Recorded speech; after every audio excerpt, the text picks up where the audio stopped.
ପରିଚୟ ଦବ ପରିଚୟ ଦେଲେ ଜାଣିବ ସତୀ। ହଁ ବାଡ଼ିଆ ସତୀ। ପୁଣି ସତୀ ଭିତରେ ପୁଣି ବାଡ଼ିଆ ସତୀ ସତୀ ନାମ ପେଟିରେ ଘୁଞ୍ଚି ମାନେ ତମକୁ ଦେଖିଲେ ଜାଣିପାରିବେ, ତମ ଲକ୍ଷଣକୁ ଜାଣିପାରିବେ ତମେ ହଉଛ ପ୍ରକୃତରେ ଜଣେ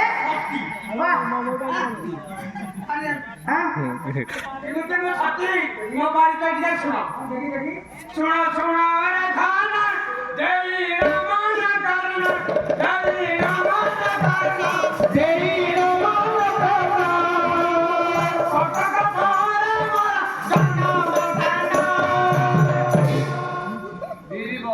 ତାହେଲେ ତମେ ହଉଛ ସତୀ, ତମ ଜନ୍ମସ୍ଥାନଟା ହଉଛି କଟକ ସହର, ମାନେ ଫୁଲ ପରିଚୟ। ହଁ ତାପରେ ହେଲା କଣ?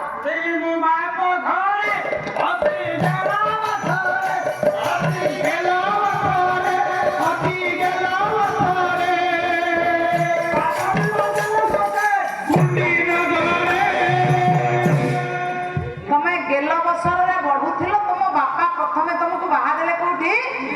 କୁଣ୍ଡି ଗ୍ରାମରେ ବାହା ଦେଲେ ତମକୁ। ତାପରେ କଣ ହେଲା?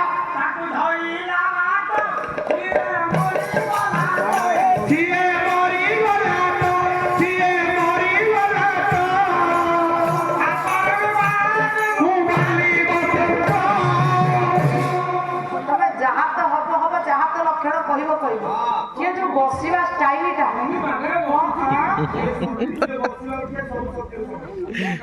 ତେବେ ତମର ପ୍ରଥମ ସ୍ୱାମୀ ଚାଲିଗଲେ, ତମେ ତାପରେ ବାହା ହେଲ ବାଲି ବସନ୍ତରେ। ତାପରେ ହେଲା କଣ?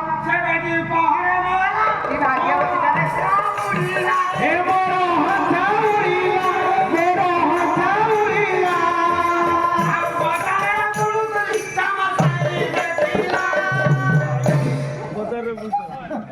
ମାନେ ଦ୍ୱିତୀୟ ନମ୍ବର ଗଲେ ବଜାରରେ ବୁଲୁ ବୁଲୁ ଚେମା ସହିତ ହାବୁଡରେ ପଡିଗଲେ। ତାପରେ ହେଇଗଲା ବାହାଘର। ତାର ଗଲା ଆଉ ଅଛି ଆଉ କାହା ସାଙ୍ଗରେ ହେଲା? କଣ ହେଲା? ତାକୁ ଖାଇଲା ବାଣି ମୁଁ ତ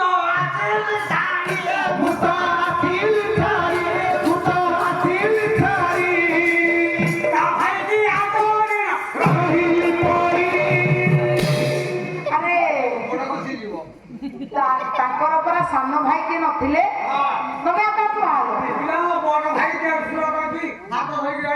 ମାନେ ତାଙ୍କୁ ବାଡି ଖାଇଲା ପରେ ବଡ ଭାଇ ଦେଢଶୁରକୁ ବାହା ହେଇଗଲ?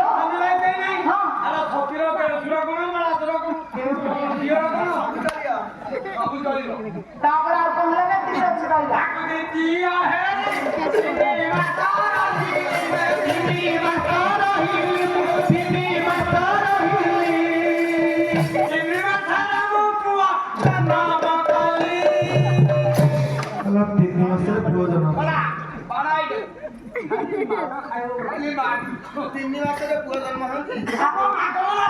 ଆଜି ଠିକରେ ବାଜିଲା। ତମେ କହିଲେ ପରା ଏଇନେ ଆଗରୁ ତାହେଲେ କଣେଇଦେଲି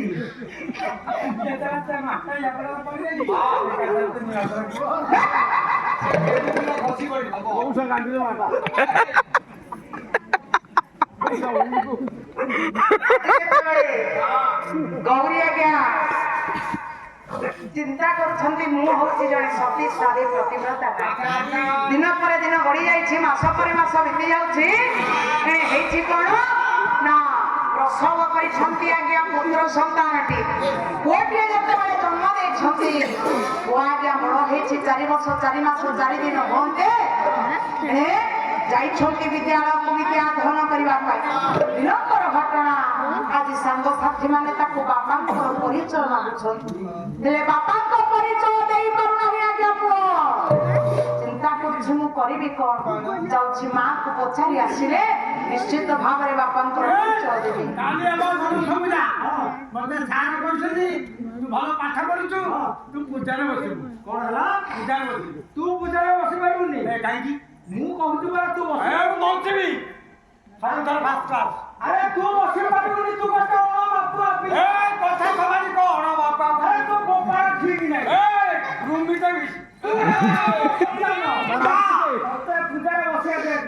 ମୁଁ ତତେ କହିବି କାଲି ଆଜି ମୋ ବୋଉକୁ ବାପା ନା କଣ କହିବି କାଲି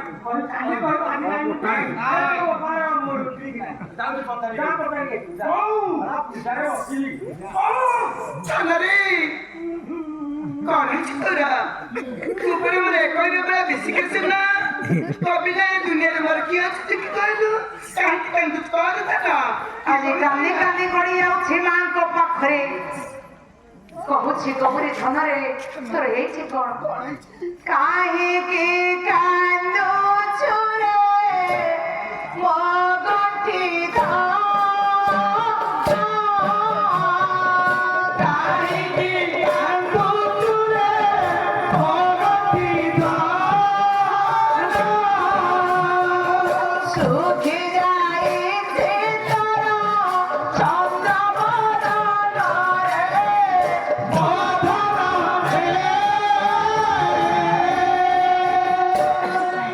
ଆଜି କାନ୍ଦି କାନ୍ଦି ଯେତେବେଳେ ଗଡ଼ି ଯାଇଛି ଆଜି ମା କହୁଛି ଧନରେ ତୋର କଣ ହେଇଛି ଭାଙ୍ଗି ଯାଇଥିଲା ବଢ଼ାଇ ଦେ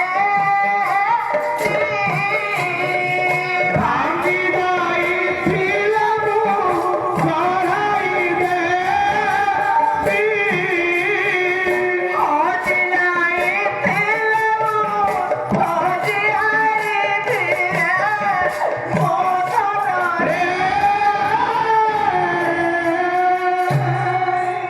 କହରେ ଧନ ହଜି ଯାଇଥିଲି ଅଭାକିନି ତୋ ପାଇଁ ଖୋଜି ଆଣିବ ମୋର ଦରକାର ନାହିଁ ଭାଗି ଯାଇଥିଲି ମୁଁ କଥା ଦଉଛି ତୋ ପାଇଁ ଗড়େଇ ଦେବି ମୋର କିଛି ଦରକାର ନାହିଁ କାହିଁକି କାନ୍ଦୁଛୁ ମୁଁ କାଲି କଣ ସବୁଯାକ ବର୍ଷା ପାଇଁ କହିଲି ସ୍କୁଲରେ ପିଲାମାନେ ମତେ କହିଲେ ଯାର ତ ସନ୍ତାନ ମା ମୋର କଣ ଦୁନିଆରେ ବାପା ନାହାନ୍ତି କିଏ କହୁଛି ତୋର ବାପା ନା ଦୁନିଆ କହୁଛି ମୋର ବାପା ପିଲାମାନେ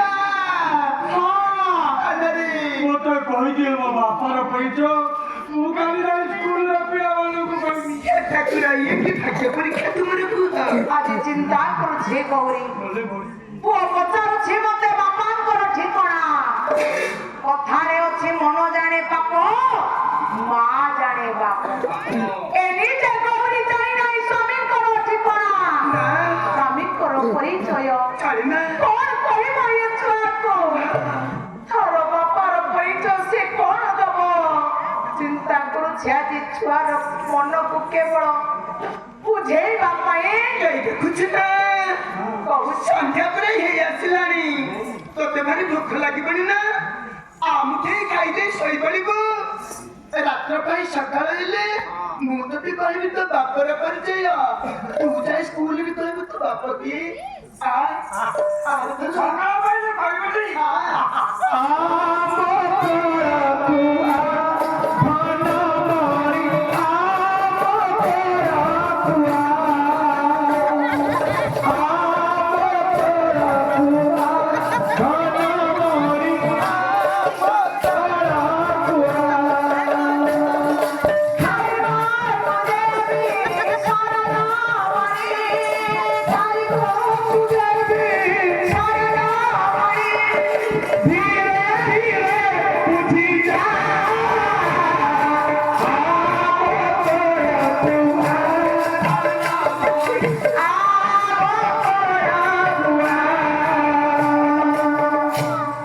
ଆଜି ବାପାର ପରିଚୟ ପଚାରନ୍ତେ ମା ଆଜି ଆଜ୍ଞା ବୁଝେଇ ସୁଝେଇ ଶୁଆଇ ଦେଉଛି ପୁଅକୁ କହୁଛି ମନରେ ଆଜି ରାତିରେ ତୁ ଶୋଇପଡ଼ ରାତି ପାହିଲେ ମୁଁ ତୋତେ ବାପାଙ୍କର ପରିଚୟ ଦେବି ମା କଥା ମାନି ଆଜ୍ଞା ପୁଅ ଶୋଇ ପଡ଼ିଛି ଖାଇବି ଚିନ୍ତା କଲା ଗୌରୀ ମୁଁ କରିବି କଣ ରାତି ପାହିବ ପୁଅ ଉଠିଲେ ପୁଣି ଧରେ ମତେ ପଚାରିବ ମା ମୋ ବାପାଙ୍କର ପରିଚୟ ଦିଅ ହେଲେ ପରିଚୟ ତ ମୁଁ ଦେଇପାରିବି ନାହିଁ ଏ ସମାଜ ମତେ ଯେମିତି ନିନ୍ଦା କରୁଛି ଏ ଦୁନିଆ ଯେମିତି ମତେ କଳଙ୍କିନୀ ଦିଆଯାଇଛି ଆଜି ପୁଅ ମଧ୍ୟ ଠିକ ସେଇଭଳି ଭାବରେ ମତେ କଳଙ୍କିନୀ ବୋଲି ଭାବିବ ଆଜି ପୁଅ ମଧ୍ୟ ମତେ ସେଇଭଳି ଭାବରେ ଚିନ୍ତା କରିବ ମୁଁ କରିବି କଣ ମୁଁ କରିବି କଣ ପୁଅ ଆଜ୍ଞା ଶୋଇଥିବା ଅବସ୍ଥାରେ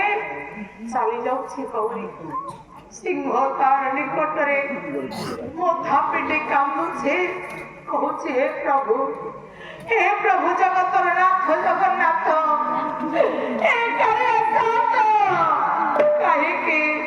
କାହିଁକି ମୋ ଜୀବନରେ ଏତେ ଦୁଃଖ ଲେଖି ଦେଇଛ ପ୍ରଭୁ। କନ୍ଦାଇ କନ୍ଦାଇ ମୋତେ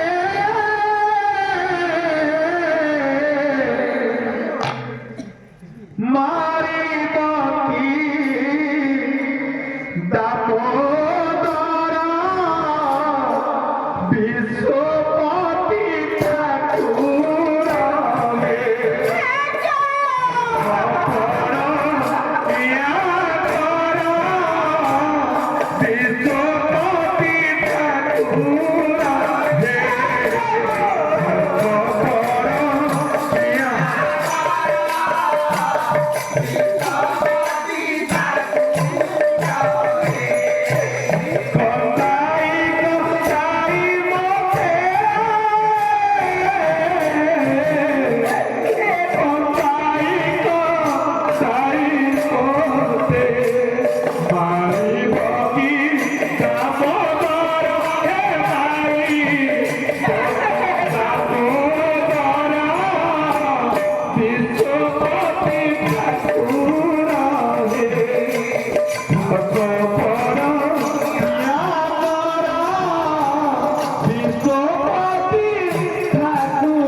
ହେ।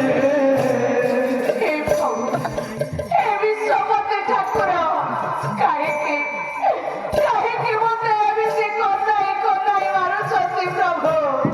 काहेकि प्रभु तुमर ये कि अविचार प्रभु, तुमर ये कि अविचार।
तो